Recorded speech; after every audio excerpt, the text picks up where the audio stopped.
What's going on, guys? Welcome to your 50th. Wow, this is like a milestone, a 50th UDK tutorial. And in this tutorial, I'm going to be teaching you guys how to use the switch action in Unreal Kismet. So before I continue, I want to tell you guys that I did jump back into our old map. If you remember this map, let me just go ahead and play it. This is the map that I think I taught you guys how to use announcements. So whenever you go up to the switch box and hit E, it plays a sound and it says Bucky is awesome like a hoss. So if we go ahead and actually take a look at the coding for this, we go ahead and use the trigger, and I taught you guys how to use this announcement right here. So again, remember, this trigger isn't a contact trigger. We actually have to go up to it and hit E rather than, just running or bumping into it.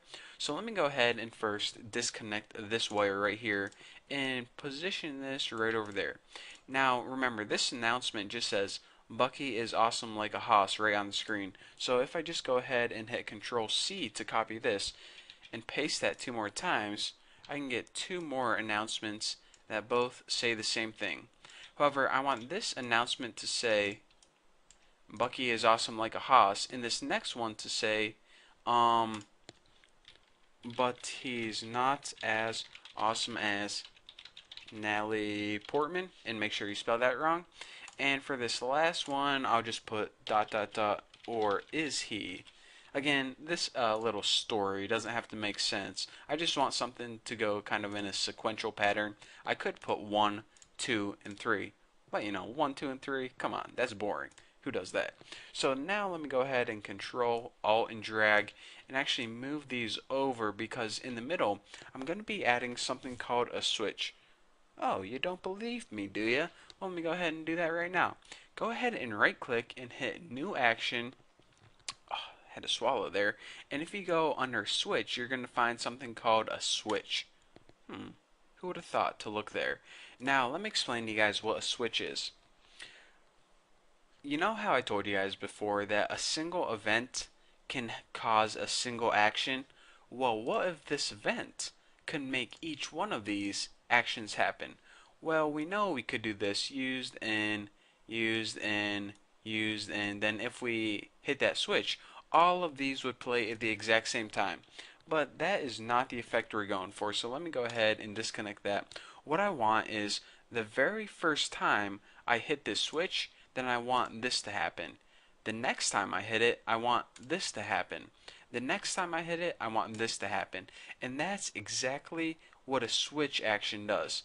So the first thing we notice is that it only has one input, but it also only has one output. So what one of these am I supposed to plug it into? Well, first of all, we need to give it more outputs. So if you go ahead and look at the properties for switch, you're going to see something called a link count under this sec act switch. So now let me go ahead and put this link count to 3. This basically means how many different options do you want to link to. So the first time I hit the switch, it's going to go ahead and play this one. If I hit it a second time, it's going to play this one. And if I hit it a third time, it's going to go ahead and play this one. So now that's it. That's all there is to it. So let me go ahead and X out of this, hit play from here, and check it out. I'm going to run up to my control panel, and now I'm going to hit E, and it's going to say Bucky is awesome like a hoss. If I hit it again, it says, but he's not as awesome as Natalie Portman. I meant to spell Portman right there. Now let me hit it one last time, and it says, or is he? It's kind of like an evil question right at the end there. So now actually, for the fun of it, let me go ahead and hit this one more time. Can you hear me clicking my keyboard? Click, click, click, click, click, click, click. Yeah, that's what sound my keyboard makes. Weird, huh? So nothing's happening. It doesn't loop back or anything. So maybe that's the effect we're going for.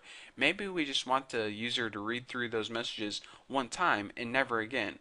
But if we do want to loop it back, let me show you guys this property. If we go ahead and hit this switch, we have looping right here disabled. Nothing is in that checkbox, but if we go ahead and check it, then whenever we're done cycling through the switch, it goes up and it hits number 1 again, and it loops through forever and ever. So now let me go ahead and X out of this, hit play from here, and check it out. E, Bucky is awesome like a hoss, but he's not as awesome as Natalie Portman, or is he? And hit it again. Again, Bucky's awesome, but he's not, or is he? I can do this all day if I wanted to. So I'm not gonna waste your time with that. So basically, that's what I want to explain to you guys. A switch is something that it's basically a way that a single event can cause multiple actions to happen, one after another. Basically, if you just look at this, then you guys can see what's going on a lot better than me explaining it. However, at the beginning of this tutorial, my guess is whenever you came across switch, then you guys might have been a little confused by the wording, because whenever you think of switch, you think on and off, and you don't think it through looping through a list. So hopefully you guys understand what a switch is now and how to use it. So thank you guys for watching. Don't forget to subscribe, and don't forget to donate $2 million to me on my website. So what was that last thing I said? Oh, don't worry about that. So I'll see you next video.